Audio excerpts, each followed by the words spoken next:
बड़ी खबर आपको बता दें, हमास से जंग के बीच इस वक्त की बहुत बड़ी खबर मिल रही है। इजरायल की सेना ने गाजा के रतीसी अस्पताल के नीचे सुरंगों का जाल मिलने का दावा किया है। हमास की इन्हीं सुरंगों में 7 अक्टूबर को बंधक बनाए गए इजरायलियों को रखे जाने का भी दावा है।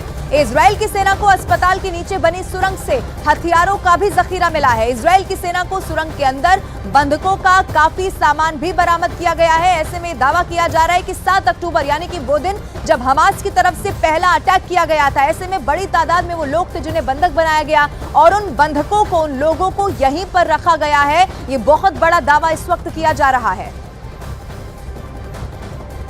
और सिर्फ इतना ही नहीं, बताया यह भी गया कि इन्हीं सुरंगों में हथियार भी बरामद किए गए हैं, यानी कि यहीं से आगे की रणनीति तैयार की जा रही थी। और ये इन्हीं सुरंगों का इस्तेमाल बार बार जो खबर मिल रही थी उसके मुताबिक, और खास तौर पर अस्पताल का इस्तेमाल, क्योंकि इससे पहले भी आप देखिए अस्पताल को ही लोगों को ढाल बनाकर, क्योंकि वो जानता है, हमास के आतंकी जानते हैं कि ऐसी जगहों पर अगर इजरायल हमले करता है तो फिर पूरी दुनिया भी यहां पर सवाल उठाने वाली है। अब इजरायल की सेना गाजा में तो घुस चुकी है, लेकिन अब वही हो रहा है जिसका खतरा नेतन्याहू को इससे पहले था। हमास का दावा यह है कि उसने इजरायल के 150 से ज्यादा टैंक और बख्तरबंद गाड़ियों को तबाह कर दिया है। गाजा में लड़ते हुए इजरायल की 44 सैनिकों की मौत हो चुकी है और अब हमास के बारूदी जाल में उसके कई कमांडो फंस सकते हैं।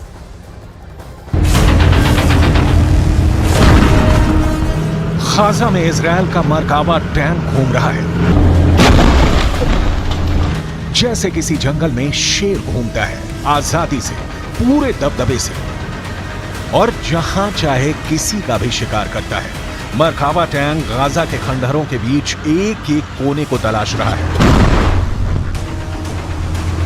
मरकाबा टैंक को जहां हल्की सी भी हरकत दिख रही है, वहां वो गोला फायर करता है।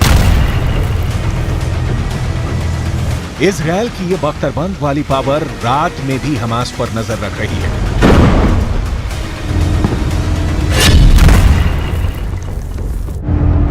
पहला हमला, दूसरा हमला, तीसरा हमला, चौथा हमला, पांचवां हमला, छठा हमला, सातवां हमला।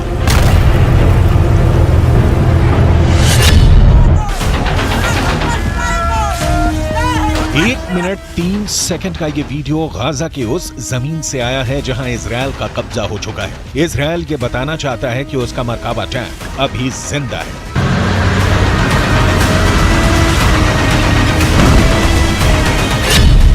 अभी उसने उत्तरी गाजा में चढ़ाई कर दी है। हर टैंक के निशाने पर है हमास। इजरायल का टैंक हर एक दुश्मन को चुन चुन कर मार रहा है। इजरायल का दावा है कि उत्तरी गाजा पर हमास की पकड़ कमजोर पड़ गई है। लेकिन सवाल यह है कि क्या ये सच है? आखिर इजरायल को बताने के लिए ये वीडियो जारी करने की जरूरत क्या पड़ी कि ग्राउंड ऑपरेशन में उसकी सबसे बड़ी ताकत मरकाबा टैंक अभी भी बहुत एक्टिव है और दुश्मनों पर प्रहार कर रहा है। इसे काउंटर करने वाला हमास का वीडियो देखिए।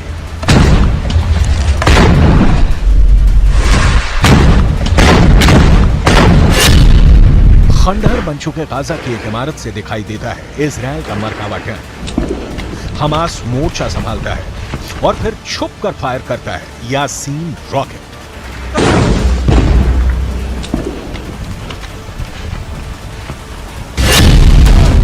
एक टूटे हुए दरवाजे के बाहर रॉकेट ताना जाता है और फिर वहां से खड़े इजरायल के एक टैंक पर यासीन एंटी टैंक रॉकेट दाग दिया जाता है।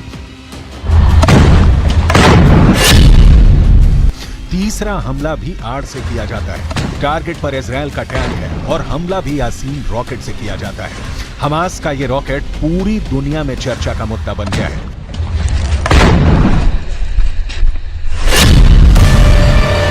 चौथा हमला सड़क के पास खड़ी एक नीमर बख्तरबंद गाड़ी पर किया जाता है। इस पर 9 सैनिक बैठते हैं, इसलिए नुकसान का अंदाजा लगाइए।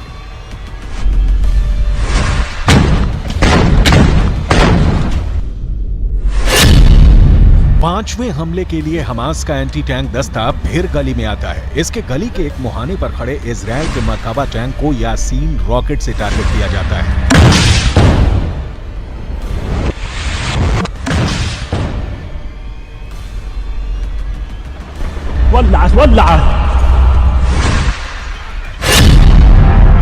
छठे हमले के लिए फिर यासीन टैंक से निशाना साधा जाता है। रोड की दूसरी तरफ एक मरकाबा टैंक खड़ा है और फिर धमाका एक दूसरे कैमरे से रिकॉर्ड किया जाता है।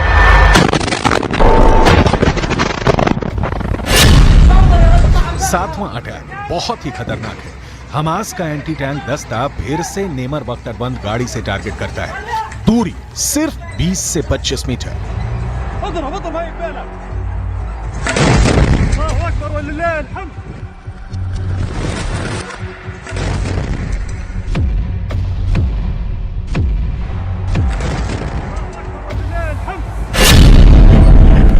आठवां हमला एक बुलडोजर पर होता है।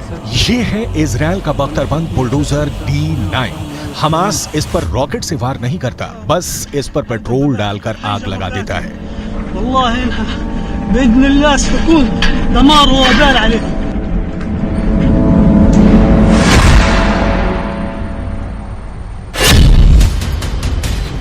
हमास का दावा है कि उसने इजराइल के सबसे घातक 160 टैंक और बख्तरबंद गाड़ियों को अल यासीन रॉकेट से फोड़ दिया है, जबकि अलग अलग मीडिया रिपोर्ट्स में दावा किया गया है कि उत्तरी गाजा में इजराइल के 88 से ज्यादा टैंक तबाह हो चुके हैं। वहीं अल कस्साम ब्रिगेड का दावा है कि 25 टैंक तो सिर्फ पिछले 48 घंटे में तबाह हो चुके हैं। हालात ऐसे हैं कि गाजा की गलियों में कुछ ऐसी आमने सामने की जंग चल रही है। गाजा में स्ट्रीट फाइट हो रही है।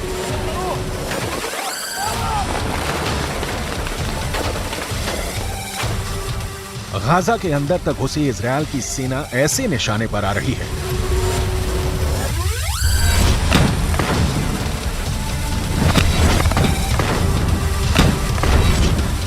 गाजा के अंदर इजराइल के टैंक को ऐसे उड़ा रहा है हमास। दिन के 24 घंटे, घंटे के 60 मिनट और मिनट के 60 सेकंड हमास के लड़ाके ऐसे छिपकर वार कर रहे हैं।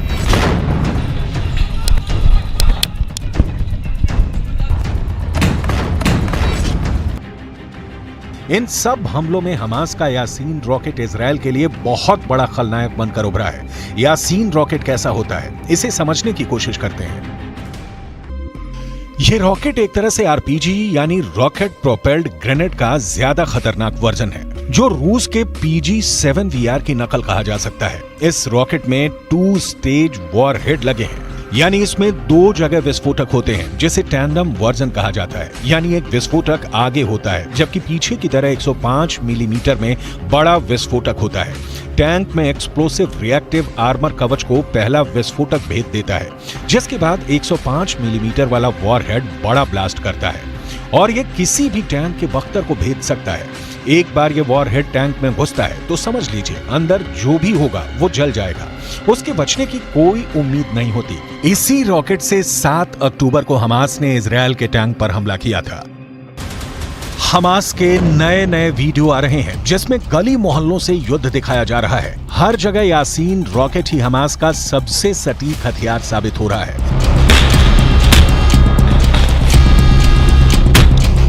इस वीडियो में भी हमास के एंटी टैंक दस्ते अचानक सामने आते हैं और खंडहर बन चुके इमारतों से इजरायली टारगेट पर यासीन रॉकेट दाग देते हैं।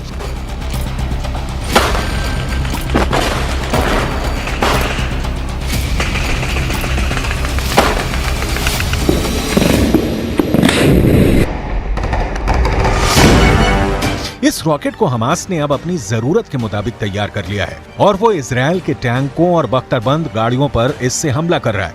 दुनिया भर में ये किसी भी मिलिशिया का सबसे खतरनाक हथियार माना जाता है, क्योंकि ये किसी भी बड़े एंटी टैंक मिसाइल के मुकाबले सस्ता होता है, लेकिन तबाही उतनी ही मचाता है।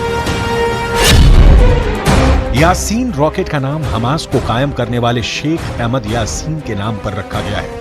2004 में इजराइल ने एक हमले में शेख अहमद यासीन को मार डाला था, लेकिन अब इस रॉकेट को अपना सबसे बड़ा हथियार बना चुके हमास ने एंटी टैंक दस्तों में इसकी सप्लाई तेज कर दी है।